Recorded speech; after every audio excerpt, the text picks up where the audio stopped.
A busca pelo transcendente é uma condição inerente ao ser humano.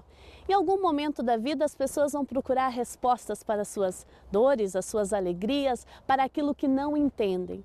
A oração pode ser um caminho de busca da felicidade e de uma relação profunda com Deus.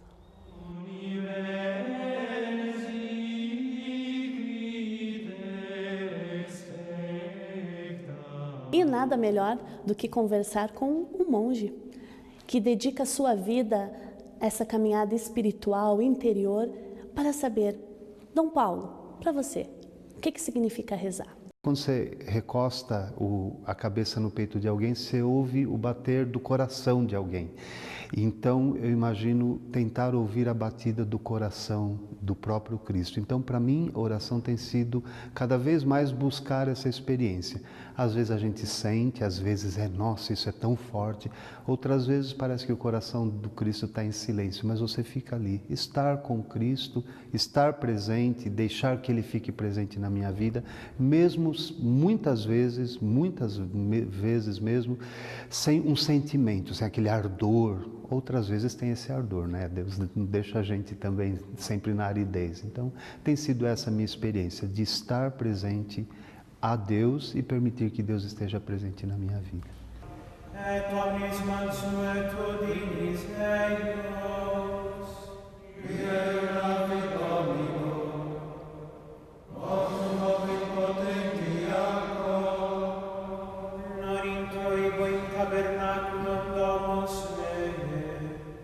Como nós podemos criar essa vida interior?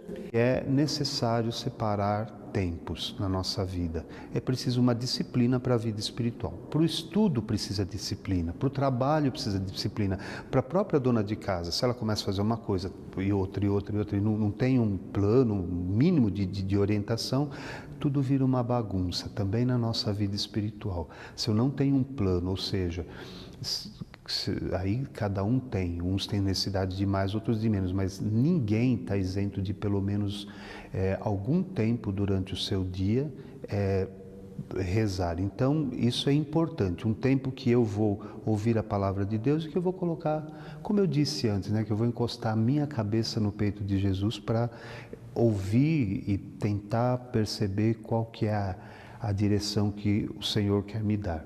Mas claro, também é importante uma oração mais prática, então ao levantar-se rezar, né? Isso é oração, né? Ao deitar-se, fazer um exame de consciência, como foi meu dia diante de Deus, e entregar aquele dia a Deus, pedir perdão pelos pecados, agradecer tudo o que teve naquele dia. Diante de um prato de comida, não devorando, não, mas eu paro, eu faço uma oração, obrigado, Senhor, por esse alimento. Antes de começar o trabalho. Dom Paulo, às vezes as pessoas, nas suas expressões, mesmo dentro da igreja, separam o profano do sagrado. Então eu vou me separar do mundo para eu poder rezar. Essa seria a melhor visão? Ou será que nós não devemos rezar este mundo em que nós estamos inseridos? Em qualquer religião existem os lugares sagrados, os tempos sagrados, e é um mal do nosso tempo onde tudo fica misturado, não tem mais o profano nem o sagrado, não tem diferença entre as coisas. Então é importante a necessidade dos lugares. Então, como eu disse, você precisa de ter um lugar para você rezar, que é na sua casa muitas vezes, mas em alguns outros momentos, por exemplo, a celebração da Eucaristia, eu vou à igreja. Também, por exemplo, às vezes eu tenho necessidade de estar no silêncio da Capela do Santíssimo diante do Senhor. Isso é necessário e tem que ter uma separação. Existe o sagrado, existe o profano. No entanto, o que é perigoso eu só rezo aqui. Isso é quase que farisaico, até um pouco esquizofrênico pode ser, porque eu tenho que estar sempre na presença de Deus, aqui na igreja, na capela, diante do Santíssimo Sacramento, mas também lá no meu trabalho. Tudo é santificado pela presença do cristão, pela minha presença, pela minha oração. Então, nesse sentido, acho que é muito importante.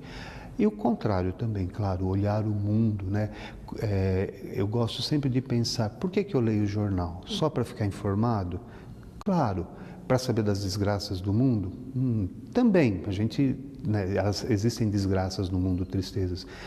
O que eu faço com isso? Eu levo para Deus ou Deus fica aqui e o mundo fica lá? Acho que é muito importante você trazer esse mundo e apresentar para Deus também, na simplicidade da sua oração. Gloria Patri et Filio et Spiritui Sancto.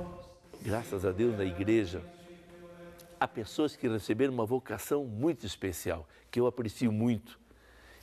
E por uma graça especial, sem merecimento meu, nas dioceses onde eu trabalhei, 4, sempre tiveram essas irmãs ou irmãos contemplativos. A vida religiosa contemplativa, eles querem imitar uma das dimensões da vida de Jesus, que é a dimensão da oração. Ninguém consegue imitar Jesus de forma total, eu imito todas as virtudes. Cada pessoa e cada congregação procura imitá-lo da determinada riqueza, da infinita riqueza do seu coração. Os contemplativos, as contemplativas imitam Jesus que reza. Alguém pode dizer, mas eles estão lá, isolados do mundo. Olha, minha gente, se há alguém que traz no coração o mundo todo, são esses e essas contemplativas. Por quê? Porque fazem suas as necessidades e problemas do mundo. Quando rezam, levam o mundo para o coração do Pai, por nosso Senhor Jesus Cristo, seu Filho.